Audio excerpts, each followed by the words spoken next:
Let's talk about equilibrium and what happens during chemical reactions.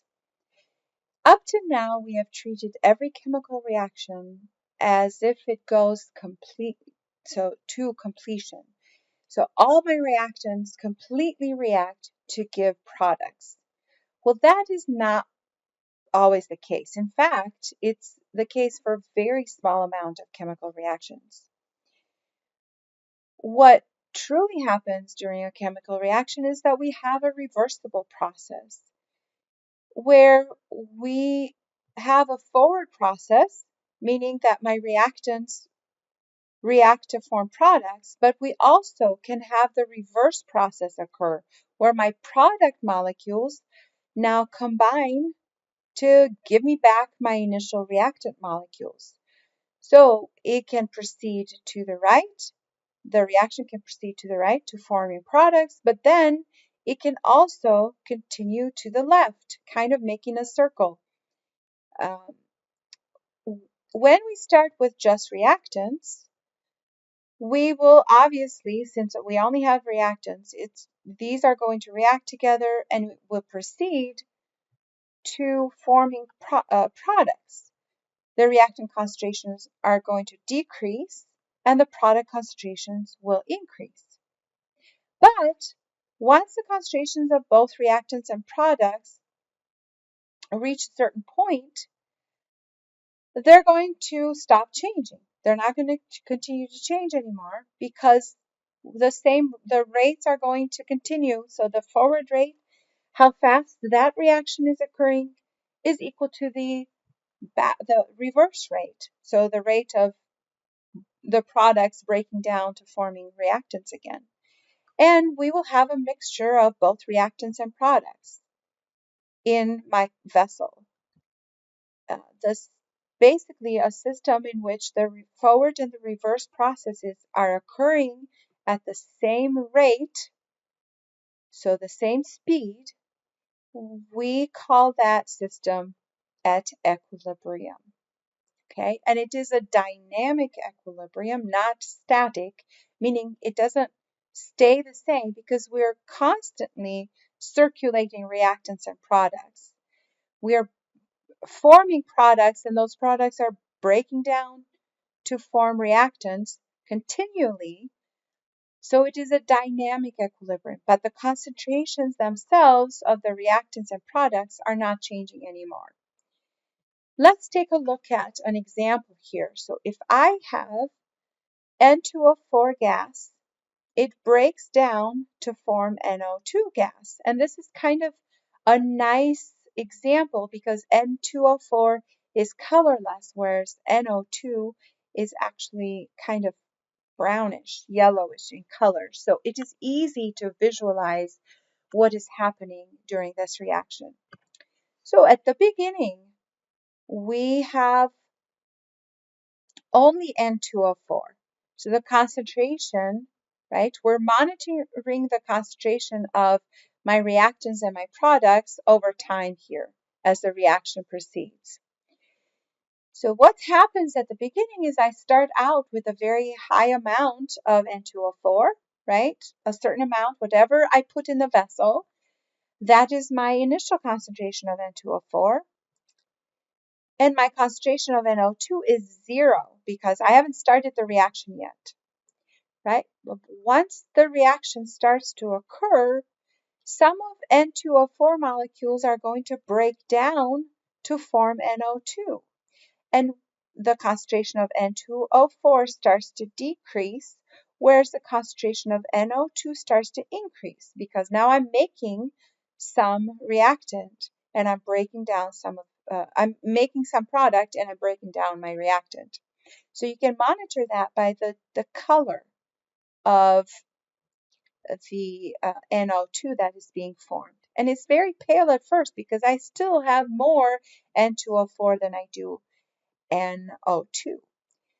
There comes a time though, so once N2O4 decreases,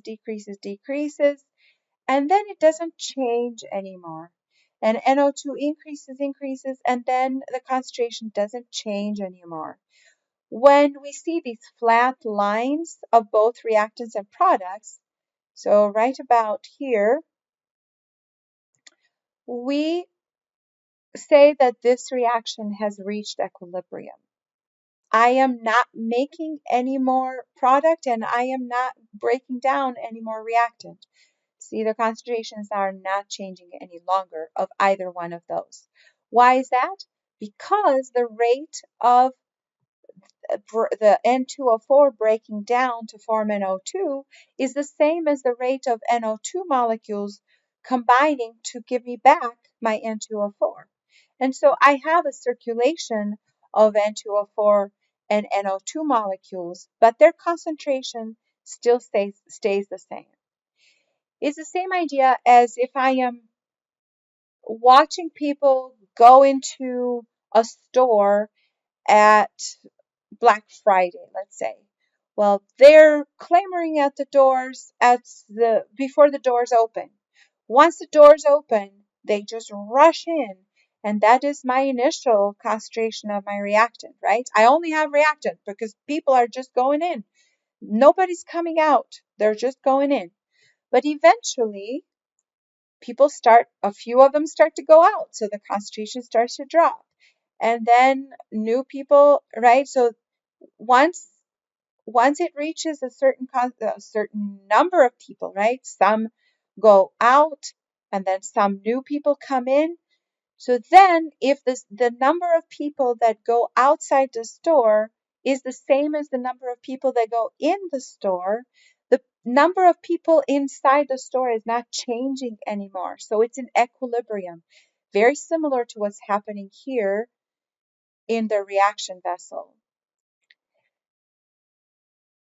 And it's a dynamic equilibrium because I don't have the same number of people at the store. I mean, the same people at the store. It's different people because they're leaving and coming in, but the number of people is not changing.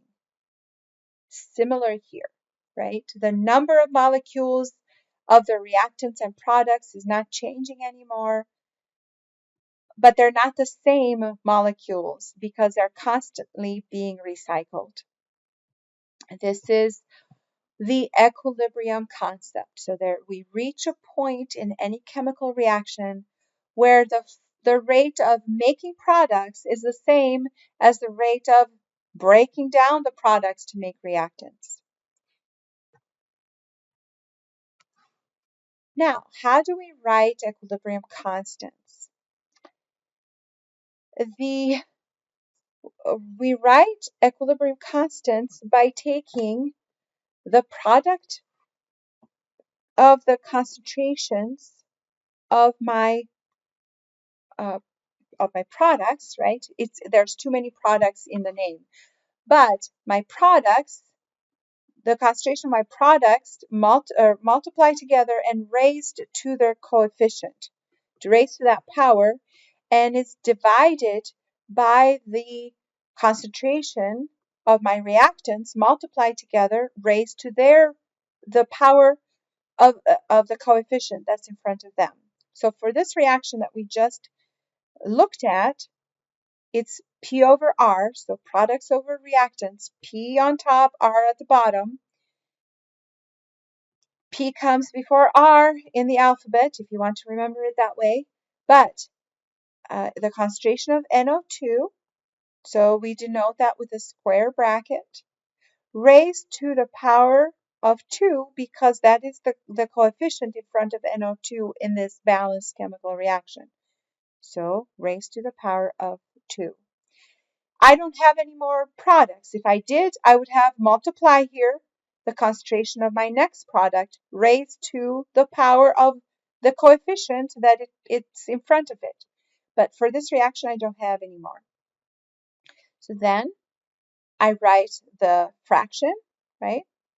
Then at the bottom, I will have the concentration of my reactant, which is N2O4, in square brackets, raised to the power of 1 because it has a 1 for a coefficient. This is how we write the equilibrium constant K.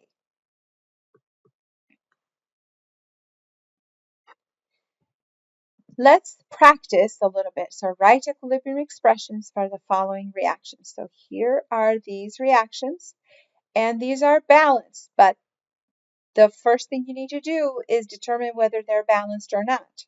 That is important because that will change those coefficients that you raise, the power that you raise them to. So for this reaction, I'm going to have the concentration of my ammonia raised to the second power. I don't have any more products, so that's going to be on top. And then divided by the product of these two concentrations, N2 is going to be raised to the first power, but H2 to the third power. It will look something like this. So I have K, which is my equilibrium constant, is going to be equal to the quotient. So on top I have my product, and NH3, the concentration of NH3 raised to the second power because that's the coefficient in front of NH3. I don't have any more products, so that's it. That's going to be the top portion. Then the bottom is going to be the product of the concentration of N2 raised to the first power because it's got a 1 in front times the H2 concentration raised to the third power because it has a 3 in front of it. Okay, I want you to try B, C, D, E, and F on your own. Don't be discouraged if you don't get it right at first. Just practice a few of these and you will get the hang of it.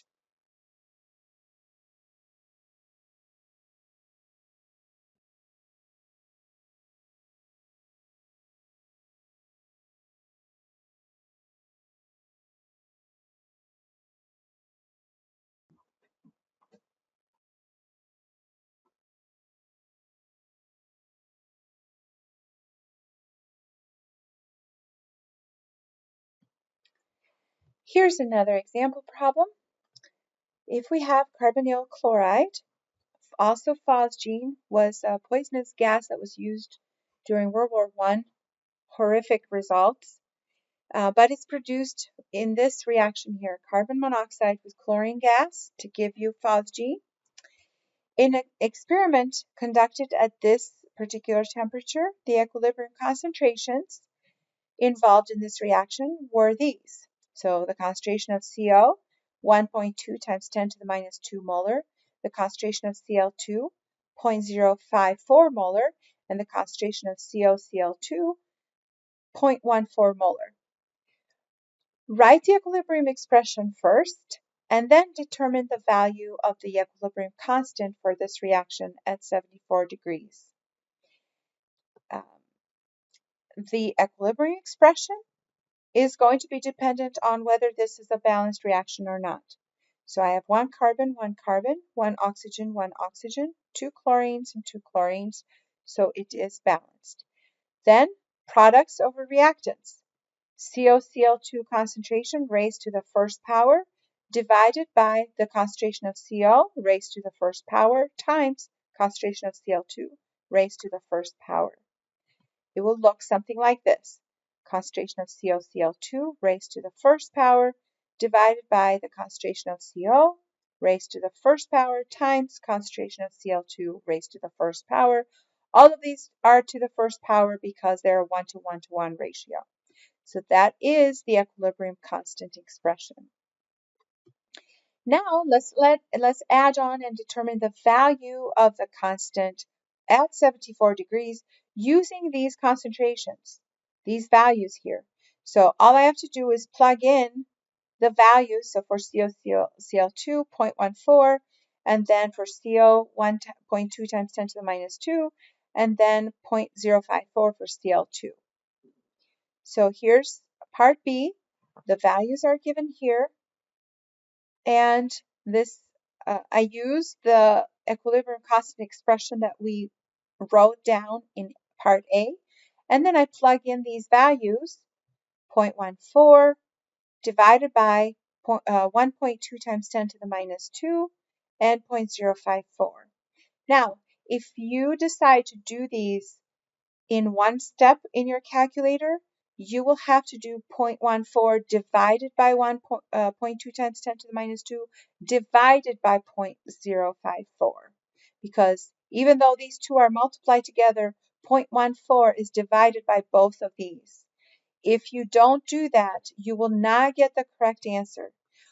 To make it easier so that you don't get confused, do this product first and then divide those two numbers. Okay, so go ahead and work this out in your own calculator to see if you get 216.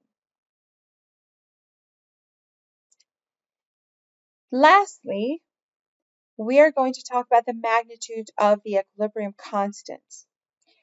When the magnitude of K is very large, what that's telling us that the top number of that quotient, so the numerator, is very large compared to the denominator, which means that I have more product than I have reactants.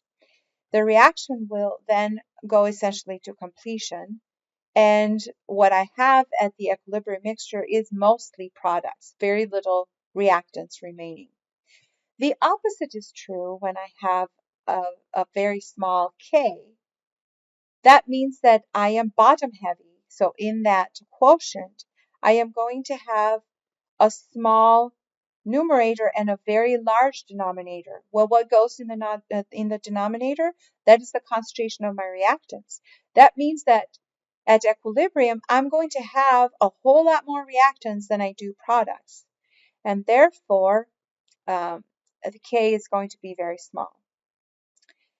If the equilibrium constant is between 1 times 10 to the second, so about 100, and 0.01, so 1 times 10 to the minus 2, so between these two numbers, it tells me that neither product or reactants are strongly favored, and I'm going to have kind of a comparable amount of my reactants and products.